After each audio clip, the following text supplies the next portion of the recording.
Hello everybody, welcome to another video on my channel. My name is Khushi if you didn't know me, and if you didn't, then you're probably new to my channel. So welcome, I hope you have a great time. We're building a lovely community here and I welcome you to join us. It's very simple. All you do is click that subscribe button. Might be worth it. But anyway, welcome back to all my lovelies who have been here for a while. You guys have been amazing. You know that. You know you're my stars. And I hope that you love the video I have for you in store today. So, without further delays, let's talk about what I am doing for this video. This video is going to be the first installment to my Asian Readathon reading vlogs. I don't know how many there will be. I just know that this is my first. So if you didn't watch my previous Asian Readathon video, I will link it somewhere up here. But is my TBR video and other books that I have on my physical TBR that fit the theme. And I would suggest you go watch that if you're looking for some inspo or just want to see what I'm trying to get into this month, my May TBR, sort of. I had said that I was going to read 5 books, and this vlog is gonna be about 2 of them. So the theme of this Asian Readathon reading vlog, that felt like a mouthful, is folklore and retellings. The reason I chose folklore and retellings is because of the 2 stories I plan to be reading for this vlog and for challenges 3 and 4, I believe. I'm gonna be reading Gumiho and Daughter of the Moon Goddess for challenge 3 and 4. So challenge 3 is a book by an Asian author that has a universe you would like to experience or a universe completely different from yours. And I chose Wicked Fox, Gumiho by Cat Cho for that prompt because this is a world where supernatural creatures like Gumihos, nine-tailed foxes, or dokaibi, I hope I'm saying that right. Feel free to correct me if you know the right pronunciation, by the way, I would love that. But yeah, dokaibi, which are goblins, exist. These are real things. Shamans are real things. Magicians, sort of, and magic is a real thing, and I find that very cool. This is the book I'm reading for the googly eyes prompt because she is a beauty, she is a stunner, and she is Daughter of the Moon Goddess by Lynn. That was a pathetic drum roll. These are the 2 books I'm planning to read for you in this reading vlog. I will take you along with me, classic Khushi style. So the first book I'm reading for this vlog is Gumiho by Cat Cho. I have been waiting to read this book for a year now because the booktubers I love and adore have been going crazy about this book, and girlie needs to know why. In this particular story, we follow a girl who is a Gumiho, 18 years old, and she chooses to do this in the least harmful way possible. She tries to compensate for what she's doing by taking a life, by taking the life of terrible people like murderers or rapists or just horrible human beings. That's who she eats, essentially. One day while she's in the woods, she stumbles across a goblin trying to kill this human boy, and she interrupts that and fights the goblin and saves the human boy. And because of all of this, she ends up losing her fox bead, which in this universe is essentially the soul of a fox spirit. And the story starts from there, and we will see where it goes. I hope I love it as much as everyone else. Pas de soleil, pas de soleil, pas de soleil, pas de soleil, pas de soleil, pas de soleil.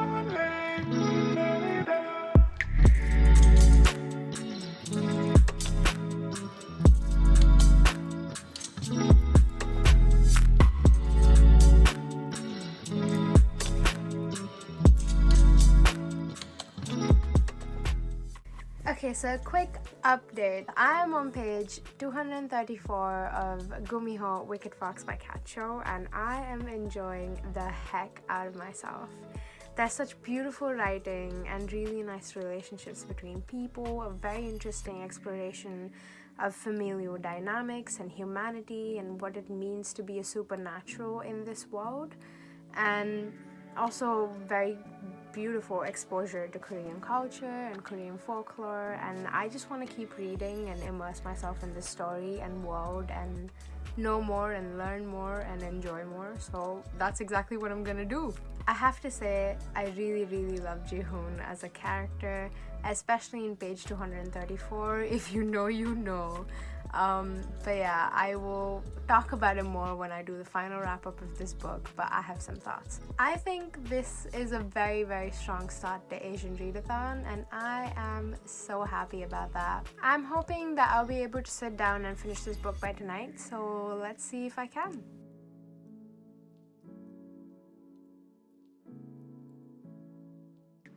I have finished Gumiho Wicked Fox by Cat Show. Did I enjoy it? I don't know. Can you tell the excitement? Can you read the smile on my face?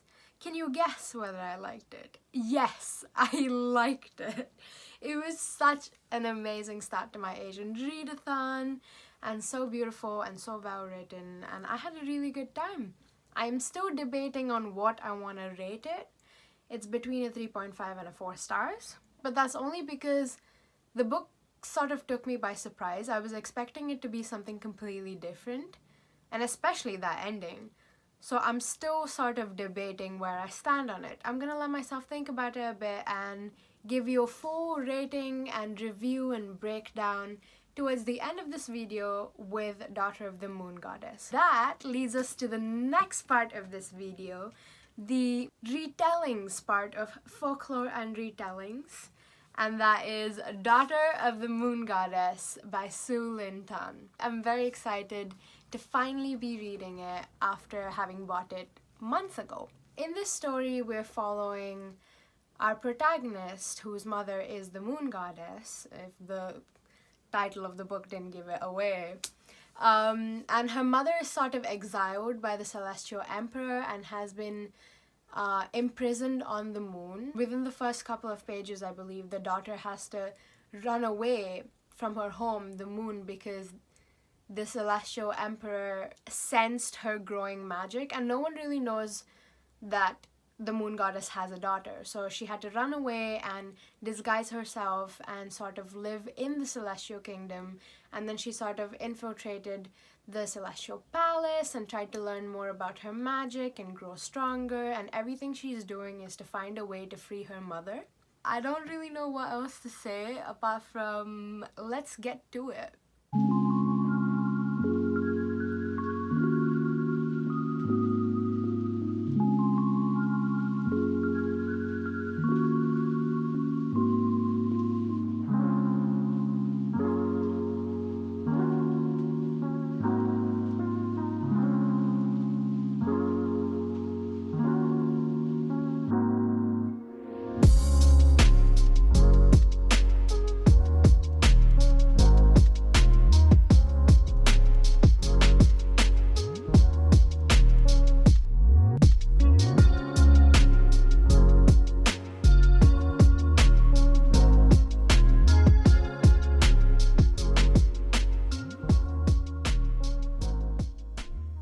I have finished Daughter of the Moon Goddess by Lynn. I was able to finish this fairly quickly and faster than I thought I would. I think this book falls between a 3.5 and a 3.75 stars for me.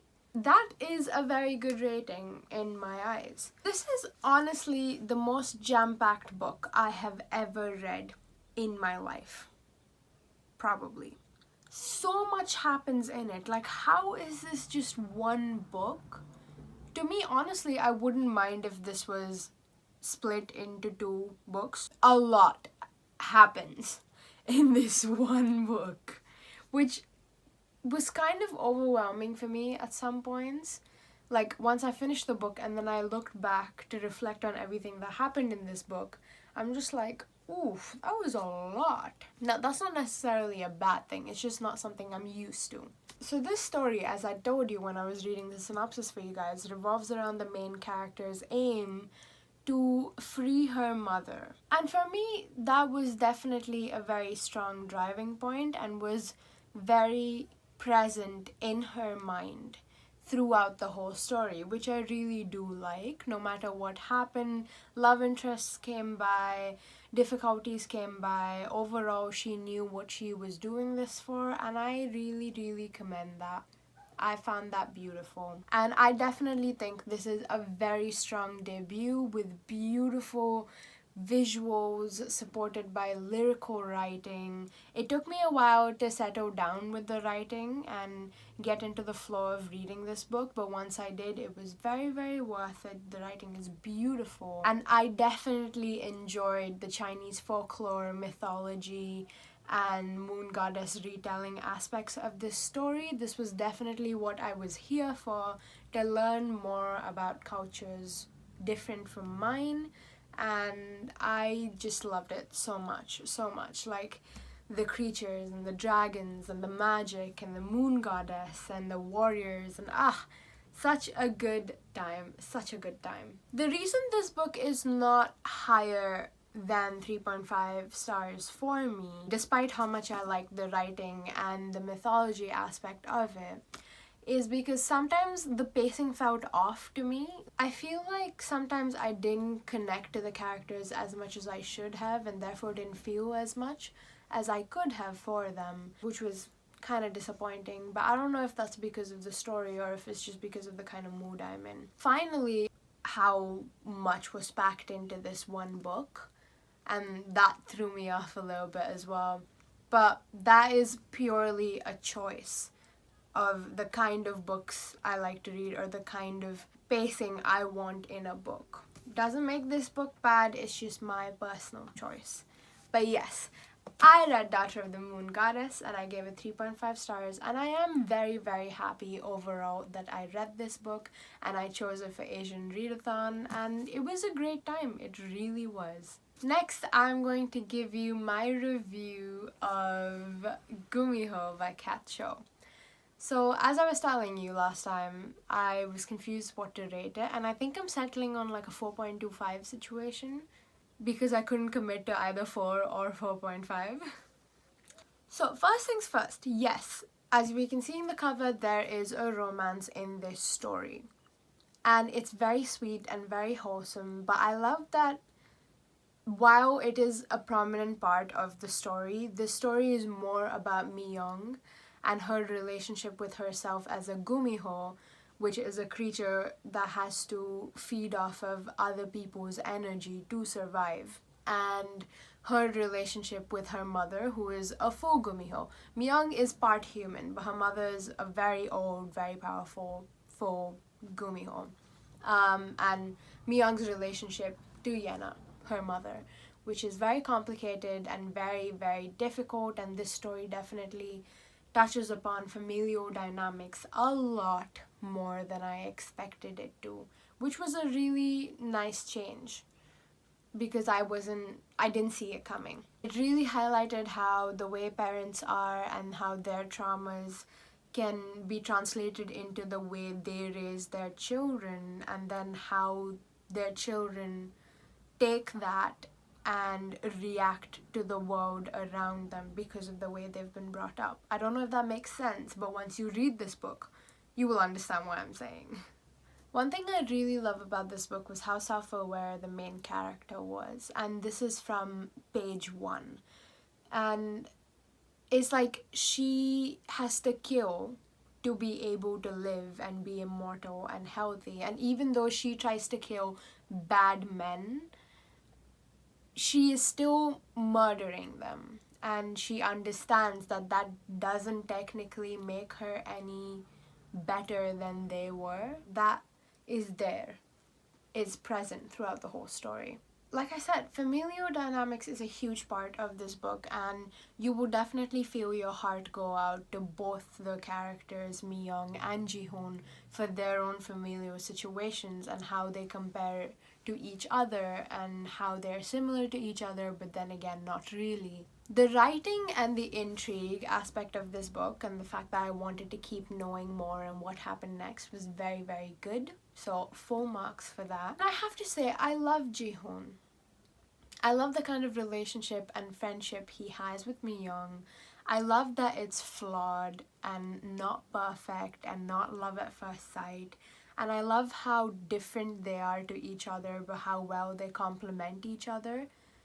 And what he does for her, like how he repeatedly connects her to her humanity and reminds her that she's not just a Gumiho, she's also part human. I think it was just beautiful. I didn't expect this book to end the way it did, but it did. And now I'm very curious and looking forward to reading Dokaibi, which is the second book in this duology. I am so excited and I hope I can pick it up very, very soon.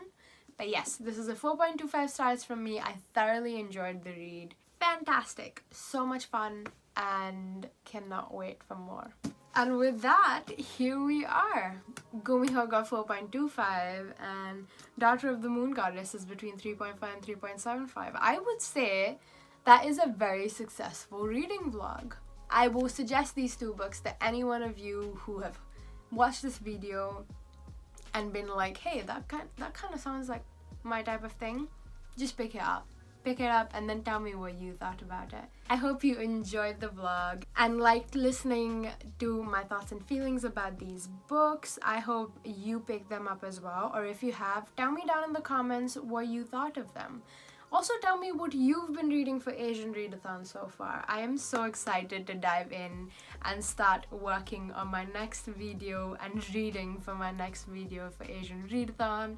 It's gonna be so good. I love you all so much. Thank you for watching. I am gonna say stay safe, stay healthy, stay happy. Subscribe if you haven't already. Join the family, like, comment, click that notification bell. And I will see you very, very soon in my next video. Mwah! Bye!